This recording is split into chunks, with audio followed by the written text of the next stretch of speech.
Kehendak Allah itu dekat. Kalau Allah menghendaki seseorang itu meninggal dunia, maka tidak butuh tanda-tanda apapun, tidak butuh sakit, tidak butuh tua. Dan sebaliknya juga, karena Allah itu dekat, maka karunia Allah, rahmat Allah, keberuntungan dari Allah, kalau yang sakit kesembuhan dari Allah, itu pun juga sangat-sangat dekat. Alhamdulillahi Rabbil Alamin.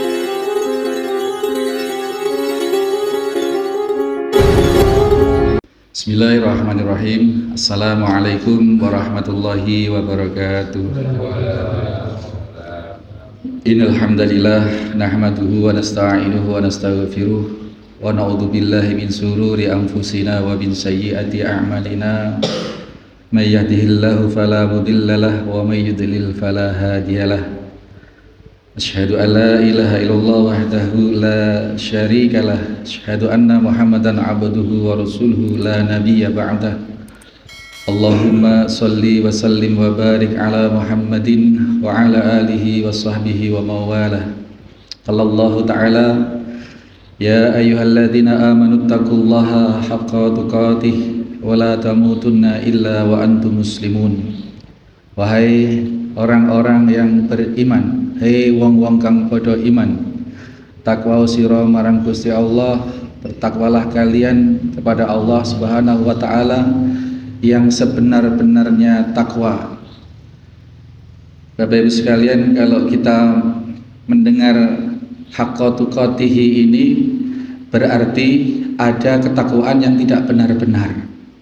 Maka Allah tekankan haqqa tuqatihi, ketakwaan yang sesungguh-sungguhnya takwa.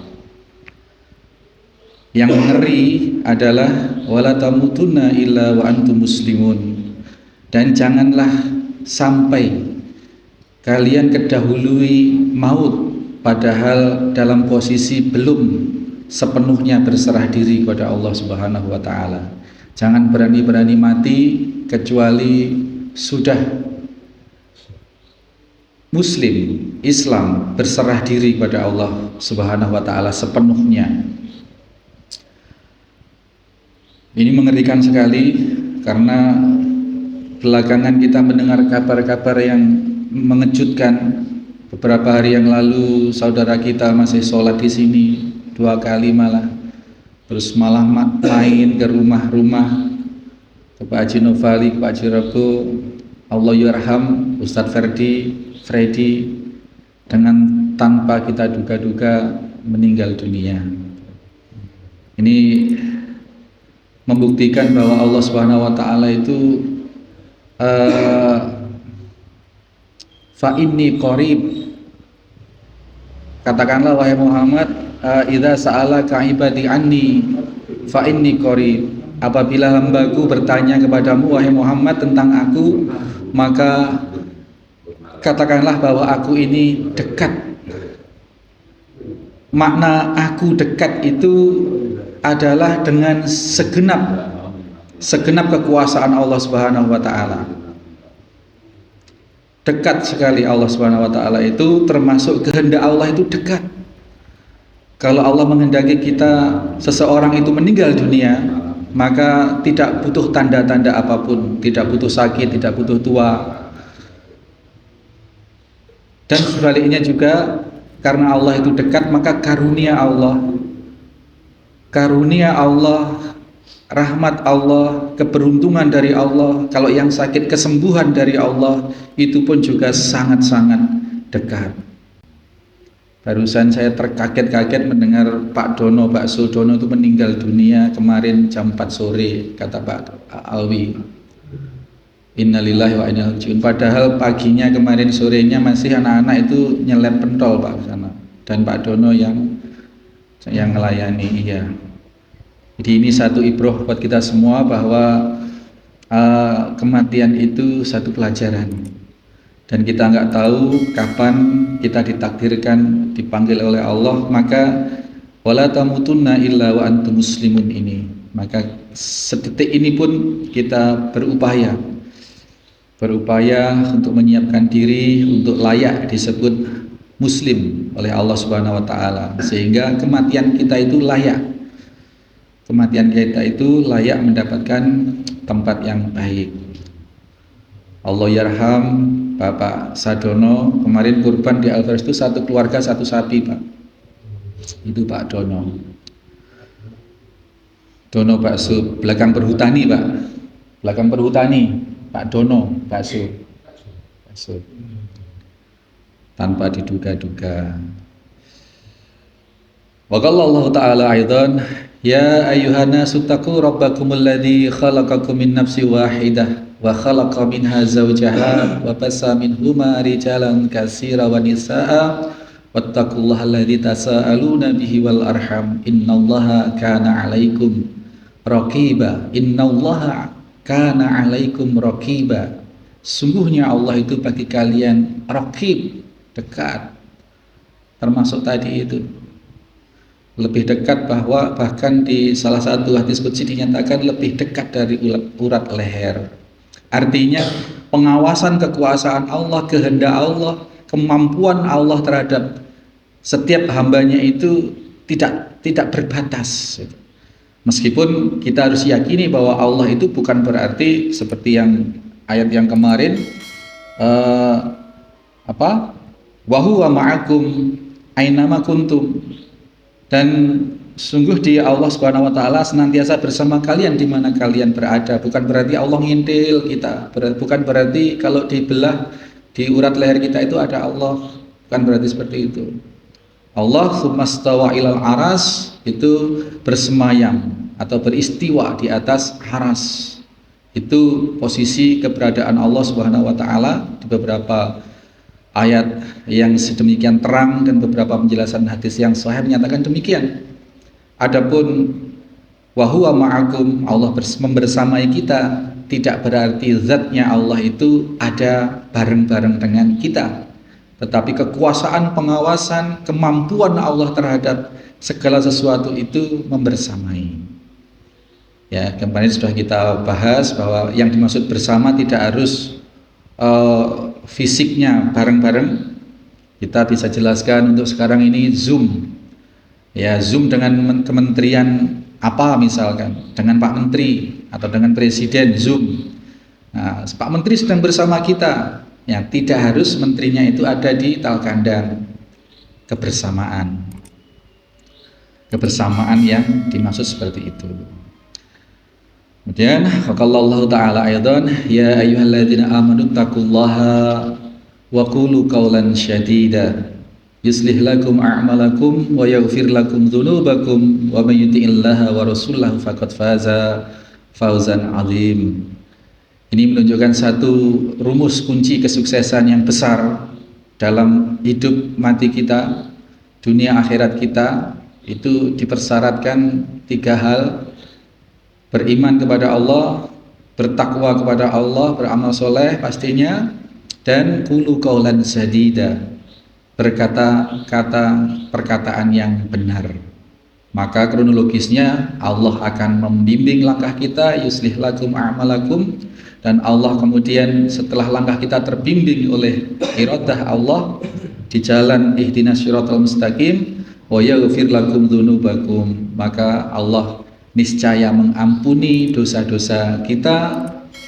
Disitulah letak wa may yattaqillaha wa rasulahu faqad faza fawzan 'azim. Barang siapa yang bertakwa kepada Allah dan Rasulnya dengan fase-fase tadi itu, diantaranya menjaga ucapan, maka dia akan memperoleh kesuksesan atau kemenangan yang besar, kemenangan yang besar di dunia maupun di akhirat kelak. Amin. Mudah-mudahan kita ditakdir oleh Allah menjadi hamba-hamba yang demikian. Salawat serta salam senantiasa kita haturkan kepada junjungan kita Nabiullah Muhammad sallallahu alaihi wasallam. Biarlah orang-orang menghormat kehadiran beliau ini dengan cara-cara yang mereka yakini. Tetapi yang terutama harus kita syukuri atas kehadiran Nabi sallallahu alaihi wasallam ini adalah dengan kita beritba.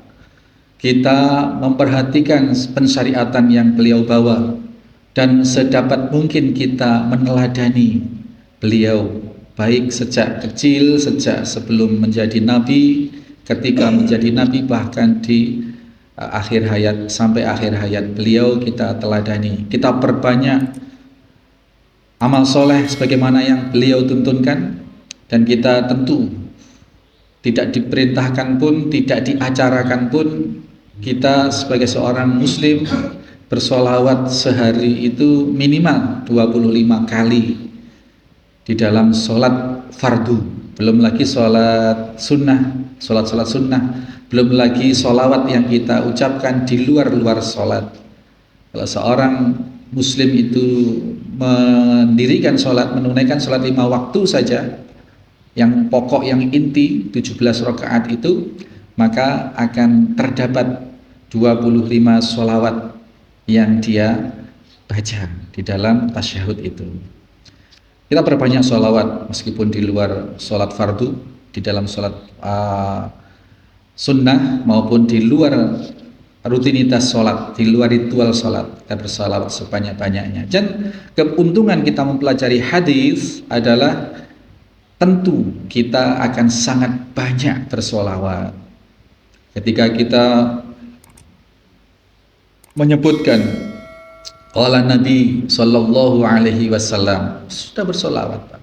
Belum nanti diartikan telah bersabda baginda Nabi sallallahu alaihi wasallam. Kita belajar 1 jam membahas hadis itu, solawatnya bisa tidak terhitung. Di antara keutamaan kita mensyukuri kehadiran Nabi Shallallahu Alaihi Wasallam. Adapun ada yang bikin acara, ada yang macam-macam, ya tafadhal, itu sudah hujah masing-masing, urusan masing-masing. Tetapi yang pasti kita harus meneladani, mengikuti pensyariatan yang Allah Subhanahu Wa Taala bawa. Muqaddimah yang kita urai tadi itu mengantarkan kita pada pembahasan kitab Riyadhus Shalihin, ya, karangan Imam An-Nawawi rahimahullahu taala. Kita sampai di bab muraqabah, bab merasa diawasi oleh Allah Subhanahu wa taala. Di awal pertemuan ini telah kita sampaikan bahwa muraqabah itu bermakna dawamul ilmi abdi wa yatakunihi bi tila'il haqqi subhanahu wa ta'ala ala dohirihi wa batinihi. Kesadaran yang terus-menerus mendawamkan satu kesadaran atau satu keyakinan pada diri seorang hamba bahwa dia mengetahui secara pasti bahwasannya Allah Subhanahu wa taala sedang mengawasi kita. Waalaikumsalam. Ini pengertian dasar yang kita jadikan modal pembahasan bab muraqabah ini. Telah kita bahas beberapa muqaddimah ayat-ayat yang Imam An-Nawawi cantumkan, ya, di antara yang telah kita singgung tadi, wa huwa ma'akum ainama kuntum. Terus kemudian kita memasuki hadis yang pertama di bab muraqabah ini. Selain hadis-hadis tadi itu, wal ayatu fil babi katsiratun ma'lumatun. Ayat-ayat yang sudah dicantumkan ini hanya sebagian. Sesungguhnya sangat banyak ayat-ayat yang senada yang menjelaskan tentang muraqabah ini.